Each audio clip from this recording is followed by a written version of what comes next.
오늘 말씀의 내용은 본문의 말씀 멋진 사역인 중재하고 기도하고 그런 것이죠. 우리의 멋진 사역 중 하나는 중재하고 중보하는 것입니다. 극단 가운데 있는 양쪽을 중간에 서서 이 편도 아니고 저 편도 아니고 양쪽 편이 되어서서 조율하고 하나로 묶는 일이죠. 굉장히 어려운 일이긴 하나 하나님이 주신 은혜와 지혜로 능히 감당할 수 있으리라 믿습니다. 우리 예수님이 행하시는 일 중에 큰 비중의 사역은 중재입니다. 어쩌면 전부라고 말해도 틀린 말은 아니죠. 예수 그리스도의 희생을 통하여 죄인인 우리들을 하나님께 올려드리고 하나님의 생명과 은혜와 그 놀라우신 하나님 나라의 귀한 것들을 우리 안에 주는, 다시 말하면 벽을 헐고 하나님과 화목하게 하는, 하나님과 우리를 하나로 묶는 일을 예수님이 하셨습니다. 오늘 본문에서는 모세가 광야 2세들을 하나님께 중재하는, 하나님과 광야 1세들과 중재하는 일을 광야 1세들에게 그 말을 하고 있는 말씀입니다. 하나님은 광야 1세대들에게 있어서는 크게 실망을 하셨죠. 시내산에서 하나님이 광야 1세들을 보실 때 그들은 목이 곧은 백성이었습니다. 13절 여호와께서 또 내게 말씀하여 이르시되 내가 이 백성을 보았노라. 보라 이는 목이 곧은 백성이니라. 하나님은 광야 1세대들, 애굽에서 나왔던 1세대들을 포기하려고 하셨습니다. 광야 1세대들을 없애고 모세에게 더 좋은 민족을 만들어서 새 팀을 만들어서 새 그룹으로 출발하자, 이렇게 하나님은 말씀하셨습니다. 14절 나를 막지 말라. 내가 그들을 멸하여 그들의 이름을 천하에서 없애고 너를 그들보다 강대한 나라가 되게 하리라 하시기로.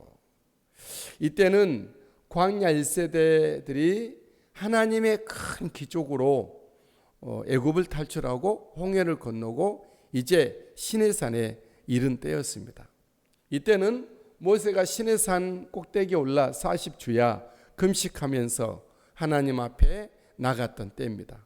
이때는 언약의 백성을 위한 하나님의 그 언약이 구체화되는, 명문화되는 십계명과 율법을, 성막을, 설계를 받은 상태였죠.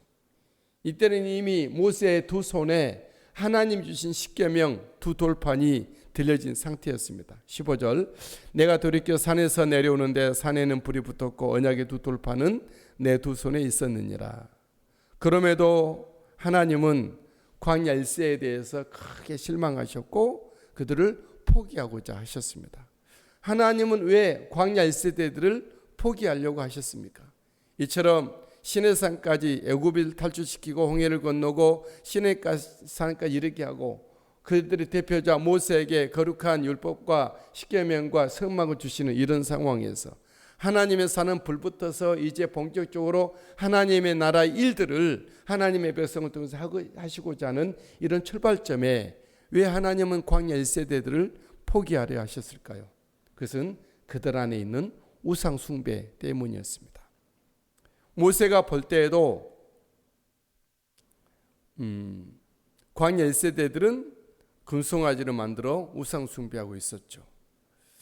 우리 하나님이 보실 때 너무나도 안타까운 일이죠. 16절은 모세가 볼 때 그들 안에 있는 우상 숭배의 모습을 말씀하고 있어요. 16절 내가 본즉 너희가 너희 하나님 여호와께 범죄하여 자기를 위하여 송아지를 부어 만들어서 여호와께서 명령하신 도를 빨리 떠나기로. 광야 백성들을 하나님은 사랑하셔서 그 조상들의 언약하신 대로 그들을 해방시키고 탈출시키고 그들 홍해를 건너게 하시고 이제 하나님의 거룩한 성민으로 본격적으로 시작하기 위해서 시내산에서 율법을, 십계명을, 성막을 주신 이런 상황이에요. 하지만 정작 그들의 주인공이 될 장본인이 될 하나님 언약의 대상자들이고 하나님의 율법을 받을 하나님 그런 성민이 될 이스라엘 백성들은 그들 안에 우상 숭배를 하고 있어요. 금송아지를 금을 빼어 금 귀걸이, 금 팔찌, 금 목걸이 모든 금 장신구를 빼서 그들은 아론에게 주고 아론이 주모자가 되어 금 송아지를 만들어서 내서 여기가 하나님입니다 하면서 그 앞에 절하고 춤을 추고 뛰놀았던 것이죠. 여러분, 그런 모습을 하나님은 좋아하지 않으셨습니다. 하나님은 그런 큰 은혜로 이끌었지만 우상 숭배하는 이스라엘 백성들을 포기하려고 하셨던 것이죠. 하나님은 하나님 외에 하나님의 백성들이 다른 것을 향하는 것을 제일 싫어합니다. 십계명 중 첫 계명도 그 말씀 아닙니까? 나 외에 다른 신을 내게 있지 말라. 어떤 형상이라도 만들지 말라. 그렇죠? 우리 믿음의 가장 첫 단추가 뭐죠? 하나님을 하나님 되게 하신 것이죠. 내 안에 하나님이 하나님 되지 않고 예수 그리스도가 하나님 되지 않고 다른 것이 또 하나의 님이 된다면 그것은 하나님 앞에 믿음으로 출발하지 않는 것이죠. 믿음의 첫 출발은 다른 신을 포기하고 하나님만 섬기는 것이죠. 하나님이 사랑이 하나님이신 만큼 사랑은 항상 동반하는 것이죠. 사랑은 동반하고 사랑이 동반하고 있는 것은 질투입니다. 만약에 어떤 질투가 없다, 그건 사랑이 아닌 것이죠. 다 좋다, 이것도 저것도, 그건 사랑이 아니고 그건 포기입니다. 사랑은 독점하는 거고요. 독점이 안 됐을 때는 질투하는 거고, 그게 굉장히 격노하게 되는 것이죠. 사랑은 독점입니다. 그리고 질투로 나타납니다. 하나님이 사랑이 하나님인 것만큼 이 부분에서 질투하시는 하나님이시죠. 하나님은 너무나도 선하시고 하나님은 정말 사랑이시지만 하나님 외에 다른 것을 하나님 대체하여 섬기는 것에 대해서는 못 견뎌 하십니다. 아주 이 부분에서는 마음이 좁으신, 조금도 마음을 주지 않는 하나님이세요. 하나님은 우리를 독점하기를 원하는, 완전히 사랑하기를 원하세요. 우리가 하나님을 그렇게 사랑하기를 원하시는 하나님이시죠. 그래서 하나님의 사람은 삶에 오롯이 하나님 한 분이셔야 된다는 거죠. 내 삶 가운데 오직 하나님이 한 분이시기를 주의 이름으로 축복합니다. 모세도 광야 일세의 우상 숭배에 대해서는 분노했습니다. 십계명 돌판을 집어 던졌던 것이죠. 그들 앞에 그 십계명 돌판, 하나님께로부터 받은 십계명 돌판을 깨뜨리는 모세죠. 17절, 내가 그 두 돌판을 내 손으로 들어 던져 너희의 목전에서 깨뜨렸노라. 너무나도 엄청난 일이죠. 이 십계명 정말 인류 역사상 처음으로 받은, 하나님이 쓰신, 하나님의 손가락으로 쓰신, 하나님이 돌을 깎아서 불 손가락으로 쓰신 십계명 그 돌판인데 처음으로 이스라엘 백성들이 명문화된 하나님의 말씀을 가지게 된 것이죠. 그것도 이제 율법을 함축하고 요약되어 있는 계명, 10가지 계명. 두 돌판인데 한 돌판에는 1에서 10가지, 또 한 돌판에도 1에서 10가지. 하나는 하나님의 것, 하나는 우리의 것. 심장이 두 개 있는 것처럼 그 돌판은 사람이 심장의 모양이었다고 그 고고학자들은 말을 하고 있어요. 하나님과 우리가 믿음으로 숨쉬게 하는 그 계명,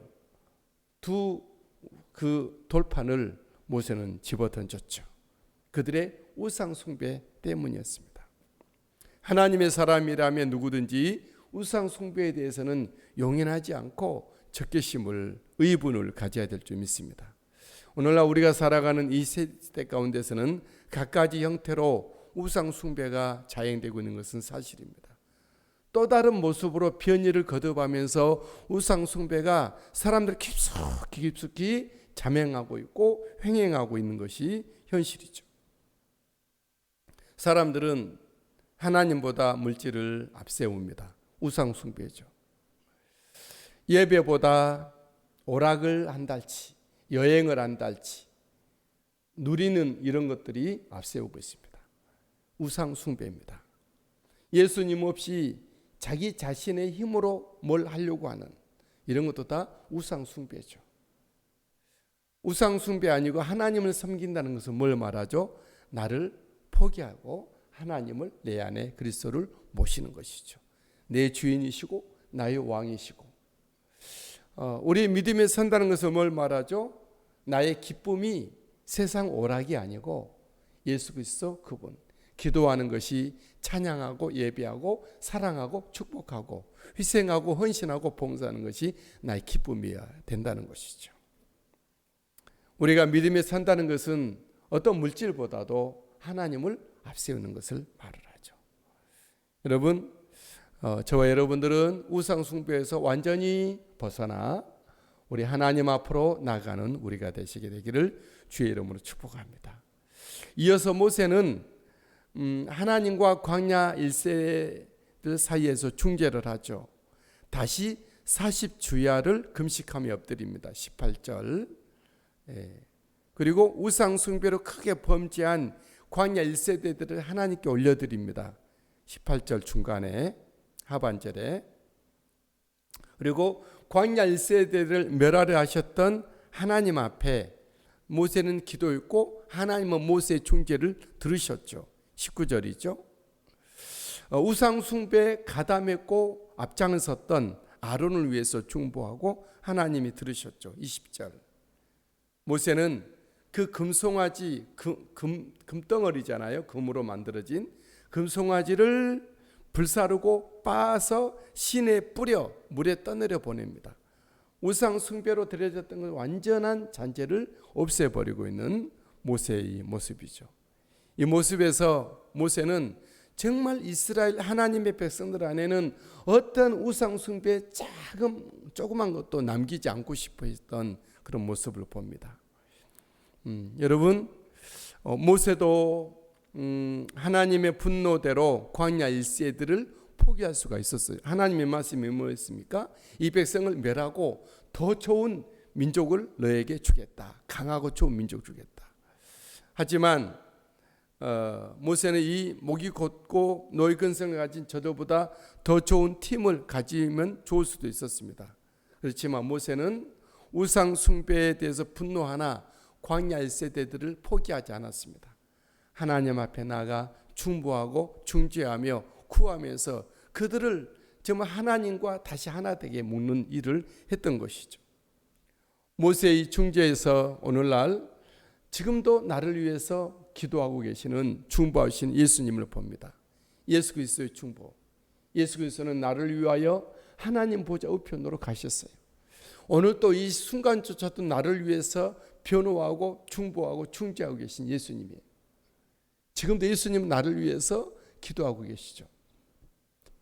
예수님은 나의 연약, 나의 모든 실패, 나의 부족함, 나의 악함을 대신 그의 희생을 가지고 내가 그를 위해서 피를 흘렸습니다. 내가 십자가를 졌어요. 내가 그를 위해서 죽었다고 하면서 예수님이 계속 자기 공로를 가지고 하나님 앞에 십자가 보혈로 충보하고 계시는 우리 예수님이세요. 내가 그를 위해서 죽었다고, 죽었노라고. 그래서 그는 무죄라고, 그는 하나님이 받으셔야 된다고, 저 사람은 하나님이 사랑해 주셔야 된다고 오늘 또 나를 위해서 충보하고 계신 예수 그리스도 그분이십니다. 내 안에 생명과 하나님의 영광을 위하여서 충보하고 계신 예수님을 찬양합니다. 여러분, 오늘 또 우리들은 또 다른 문영혼을 내 가슴에 안고 하나님 앞에 올려드리면서 중보하고 중재하는 우리들이 되길 바랍니다. 우리 예수 믿는 사람들이 가는 곳에 헤쳐지고 그런 흩어지는 것이 아니라 중재하고 중보하고 사람들끼리 잘 화합하게 하고 무엇보다도 하나님과 저들이 문영혼들이 심령들이 정말 모든 것이 해결되고 용서받으시고 받으셔서 새롭게 되는 하나게 되는 은혜가 있게 되기를 우리가 그런 모습으로 쓰임받는 멋진 사역, 중보의 사역으로, 중재의 사역으로 쓰임받게 되기를 예수님의 이름으로 축복합니다.